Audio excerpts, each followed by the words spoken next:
characters in terms of how quickly they approach you. And I feel like, correct me if I'm wrong, but I would say that like Byleth is a character that really relies on your ability to react to those speeds as they come in at you. And Yes, Sheik is absolutely. one of the most difficult. Like you can throw your forward airs out. Like forward air is great, nair is great, and like down tilt's great, but Sheik is on you faster than you can blink. Yeah, and And I think because that's the problem. yeah, one of Byleth's interesting, I don't want to say like weaknesses necessarily, but it's something that you have to deal with, is that you oftentimes, if you're playing against like these really good characters, you never really get to force your own game plan onto the match. You always have to adjust your game plan for what the other character has, and this is a very extreme case of that. You already see Justin stuck in the corner, and he is just waiting in the corner, waiting for these reversals. Yep. And like gets Sheik off stage once, but WebbJP immediately wrests control back into his favor. Yep, and Justin here, let's see if he gets out of this corner. Sheik at roll distance is so scary. Justin barely gets out there with his life. Up B, but good DI down and away from Webb. And the forward air, I'm surprised that didn't kill. Sheik is so light, but either Almost way. blows up Webb with that forward air. Yeah, that thing is strong. And Sheik is so light. Yeah. Down tilt up air will kill here. But good DI out from Webb. Yeah. And again, it's like even when it feels like you have control, even when you're at him, you have to keep defense in the back of your mind at all times, because one down tilt up air, and like with Misty Eye, and now you're playing from behind, and Sheik hates playing from behind. Oh yeah, and in this matchup, like if she gets the lead, it's basically over. Or like on paper, it's over, right? And this is the lead to WebbJP. A beautiful down tilt in the center of the stage. And now Justin has to approach. And he has to like approach, and that's so scary because one whiff punish from Sheik and you take so much damage.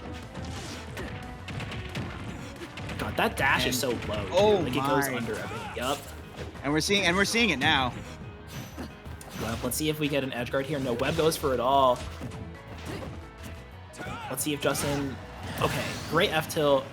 Just safe sword buttons on shield in the corner. Only at 56%, which is honestly not too bad. Because like if Sheik isn't finding, the truth is if Sheik is edge guarding you, it doesn't matter if you're at 10 or if you're at like 200. So Right. Yeah. like in this sense, like if you're Byleth, like you have so many chances to get these openings, but WebbJP will always hit the needles into bouncing fish. I don't think I've ever seen him drop it. Like I mean, I did see, like, Justin jumped out of it earlier in this game, but it didn't look really like a tight confirm there. Yeah, no, in the percent window where it's true. Exactly. Yeah. Oh man. A great down air mix up there from Webb, and he pulls those out at such tricky times. We saw it against Delta too. Oh no way. What? I can't believe that killed. What? I'm also. Oh my god. What? He's on some next level. He's on some next level stuff tonight. That. What? I was looking at Justin's positioning, and then like I saw from the corner of my eye, I heard the needle sound, and then he was dead. Reverse needle onto second hit forward smash, I guess. That was crazy. And that's what I mean. I looked like Justin tried to drift back in towards the ledge, and he got hit by the second hit with the forward smash. And wow. Yeah. That was such convincing game one from WebbJP, and yeah, this is part of the price you pay when you play Byleth, is that there are some matchups that are just really hard, especially in bracket, right? And obviously WebbJP, I mean, such a storied player at this point. Yeah, yeah. In like the post quarantine era of Smash, like. But this is this is the sort of thing, like, you know, if you ever want to make it at a fusion, like if you ever want to like even make top 2, make it to grand finals, like these are the sort of characters that you have to be, like you have to have an answer for Sheik, you have to have an answer for Link. At this point, you have to have an answer for Byleth. For Diddy Kong. For Diddy Kong, yeah. And it's just a really, like, if you don't have a game plan, and if you can't, like, I know it's a bad matchup, but if you can at least try to mitigate some of those weaknesses, then it can look that bad. At least, at least like it was in game 1. I also think he's doing a good job of mitigating the weaknesses. It's just if you don't kill Sheik at the right moments, or if you like don't, if you don't pick the right options in your advantage states like all the time, it's so hard to make up like the difference of like frame data and kill power and like because Sheik can kill Byleth with these up airs, and like it's actually not that bad. And Byleth can struggle to kill Sheik because it's hard to land forward airs and back airs in this matchup. Like, For sure. And Sheik is so commonly in the air that down tilt isn't doing a whole lot for you. yeah, because like Sheik can like kneel you or like hit you with like an aerial that is above your down tilt, which a lot of characters can't do. That move is crazy. 160 on Justin finds the forward air from the ledge, and that's a great mix-up out of the corner. He pulls it out here. Let's see if he can turn this lead into something more, because now that Byleth has the lead, the dynamic shifts. Justin can chill in the corner, and Webb has to come to him. Yeah. And you see that already. Look at the way he's taking his time. But Justin has to hold on to the stock. He has to hold on to the stock for at least like 50, 60 more percent, I think. Yes, yeah, for sure. Or find like a cheese like rage kill. Yeah. But that's the ideal though, right? Like up back there in the corner. I love rage kills. I played Smash 4 for Captain Falcon. I love rage kills. You're evil. This is not the venue, but let me tell you how much I love Falcon side B in Smash 4. Let me tell you sometime. Meanwhile, Justin found taking in another stock.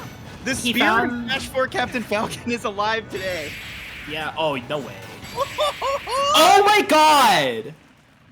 Webb jumped. And oh my god, what? Each battle a chance to the spirit of Smash 4 Falcon is alive! Yeah, let's go, baby! Raptor booster problems away! I want to talk about the second kill that Justin got, actually. Because what happened, because as you've probably seen Leo do infinite times at this point, the landing hit of Nair confirms into that runoff forward air. And Justin actually reacted to the landing hit Nair. He didn't get the full Nair, but he got the landing hit and he immediately turned around. Just great awareness and refresh rate from this young gun. Yeah. And now it's 1-1, and I mean, I think the stage definitely helped, and we're back on PS2 here, which shows Webb is definitely more comfortable here. But I mean, I'm really impressed because Justin played the lead super well. He played the position that you want to play in perfectly, which is you want to play in the corner, you want to play for those reversals against Sheik, and you want to try to bring the risk reward into your favor as much as possible. Yeah. I like we were talking about like, oh, what's the best case for getting a one stock lead? Oh, we're getting another stock. How about two? That was just don't lose a stock. Yeah, that's it's easy enough to say. Just do it. But now you have to get yourself out of that mindset because Webb is not playing from behind in this game yet. Yeah, I think he knows that though. Yeah. Justin's such an experienced player at this point. Great DI out and down tilt again. Something that a lot of players will miss is just you don't hold out and you die. And it's those key DIs that separate some of these best players, right? Side me from the ledge, but you're dead to a down tilt bear. No, not the strong hit. And the forwarder from the ledge again. It covers that perfect, like, just outside of, like, get up attack range. Which is really key. And Justin here planking the ledge a little bit. He's playing like he has a lead, even though he doesn't have a lead, and I love it. And he catches the jump in with the approaching rising forward air. Or not rising, but it was high forward air. Like, it wasn't fast forward, which is... It matters because it covers that range, and the nair from ledge. No confirm, which you can get. You can do nair into a bunch of things there, but it still matters. Same situation we saw last game where JustinByleth at a high percent, but having a stock lead, you have to make these situations count. And one thing that I also think is very telling about a player's gameplay is, especially with these faster characters like Sheik, when a player has momentum, it looks like the character gets faster. And to be honest, it seems like Webb has slowed down a little bit. Yeah, like the reverse is also true, right? Yeah, for sure. It looks like Justin is not getting outsped as much by Webb. Now, Webb evening things up a little bit, things get a little bit tighter here. Yeah, but I think Justin is realizing that the spots he has to play in is ones where you would traditionally not want to play in, but against Sheik, you kind of just have to really let her come to you. And you have to, fully believe in that. Because if you start moving towards Sheik carelessly, I mean, you die. Now, granted, Sheik can kill you even if you play some favorable positions, as we're seeing here. 103 and a bouncing fish. No. Full distance bouncing fish, too, from Webb. Yeah, and like Webb started that stock at like, and maybe only took like 20 or 25% the whole time. Yeah, and after a bouncing fish here, I wonder if Webb is gonna go for a deep edge guard. We haven't really seen much of it yet. Uppy bear though, and that might be the stock. No, I can't believe this didn't kill. I guess no rage. But even with Sheik's lightweight, like that could be like all that Justin needs to get Sheik into a window where a kill is feasible. Yeah, a nair dash attack might kill here. Now we're in like the down tilt up air range, but Webb with the jab here, and he just opts to go back and charge needles. He knows he has the lead, and this has really been like, I feel like all the stuff we commented. Oh my god. Cut me! These players keep on cutting us off. They're just too good. Yeah, yeah. I mean, we were complaining during the break about how like Smash doesn't give you any time to talk, man. These other like video game commentators, they don't know how good they have it. I was about to talk about something, and then Webb was like, "Needles up smash." True combo. And now we have to talk about game number 4. Yeah, game number 4, and we're definitely going to see a stage counter pick. Hollow Bastion. Okay. So, no PS2 for Justin, and honestly, I'm interested by Hollow Bastion. I think it's an interesting pick because the stage is so big. Yeah. But maybe he likes the center platform. I know Justin likes Smashville, so maybe he. Okay, I can see it. Maybe he wants to lean into the center platform. Yeah. Who knows? But regardless, this is where we are. Yeah, and it is also interesting because we saw WebbJP also use this stage as a counter pick earlier against Rivers. Obviously, Diddy Kong, Byleth, two very, very different characters to counter pick stages against. But clearly, Webb has a certain degree of comfort, as evidenced by that very convincing first stock. Yeah, the interesting property of the Sheik grenade there, where if you hit it too late, the grenade will actually still go off and you'll just hit the grenade.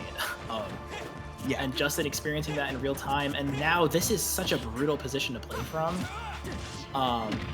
And Justin might start fishing for some kills here, which is it's a weird conundrum when you're behind against a character like Sheik, because she can just do whatever she wants and you can't do anything without it. But then if you try to reach for a kill, you just get punished even harder, and you get punished even harder, like we're seeing right now. And it just like snowballs and snowballs and snowballs. And I didn't want to point out. I didn't want to point it out, but we were dangerously close to another 69% zero to data. Yeah, I didn't want to say it either. Yeah, because I get scared. Oh, no drag down from Webb, but here's a drag down and that forward smash. Dragged him off the platform into that forward smash. WebbJP being very, very creative here. Yeah, okay, great. I can hear the disgust. I was disgusted at myself for almost saying nice back here. Oh no! You gotta lean into it. You're Hey, right. sometimes the back is nice. You gotta acknowledge it. It is, yeah. Interesting that even against opponents that DI up throw up B correctly, because it's not a true combo, he still goes for it when you can do down throw combos. You can even do down throw and up B with Byleth, but that's a story for another day. Yeah. Justin here, he has a great advantage going, and he used the center platform really well there, actually. But Webb with these landing down airs, he's thrown off the timing yet again. Yeah, I was gonna say, speaking of down airs, Webb is giving us so many different looks at his advantage state. Like in this set alone, like we've seen what was it? Needles into forward smash. We've seen like a extended down air, multiple down air strings. We've seen drags off the platform. Oh my god! Oh my goodness! And that was the second needle up smash kill of the set. Most Sheiks aren't even hitting one. And that's sort of like the thing where, I mean, you know, Sheik, she has all this pressure, she can float around, and Byleth just has a pretty hard time, you know, dealing with such an oppressive toolkit like Sheik, where she kind of just gets to, it feels like she's playing the entire game in advantage state, like, to be honest with you. Hey, like if you watched game 4, you might not believe that like the one game that Justin took was a 3 stock. I would actually. Okay. Well, I Byleth is a character where sometimes you just like. That's true. Because the thing with Sheik is that there's this tendency with this character where you either dominate or you get dominated sometimes. Very snowbally. Yeah, I want to shout out Justin. I mean, he lost to two hard matches for the character, Diddy and Sheik, third place at a fusion. I mean, beat Con, beat Lemon Tea, beat Delta Force, right? Yes. You know, kid's back from MDVA for the summer, and he wants his PR spot back. So yeah, and like clearly, like had a plan against a lot of these characters, but I mean, like you can't discount either. Like you can't discount the WebbJP in the set either. Like WebbJP had really, it seemed like every single answer. Yeah, he played like somebody who just knew what they were doing, and I think like playing with that confidence and executing on that confidence is so important when you're playing against characters that like their game plan is to reversal you, or their game plan is to just find hits that you don't expect. And he moves in a way where he just like, it feels like you never have a second to breathe. Really. And like we talk about I feel like we've been talking about decision making a lot in this top 8, and it really, I think, has become a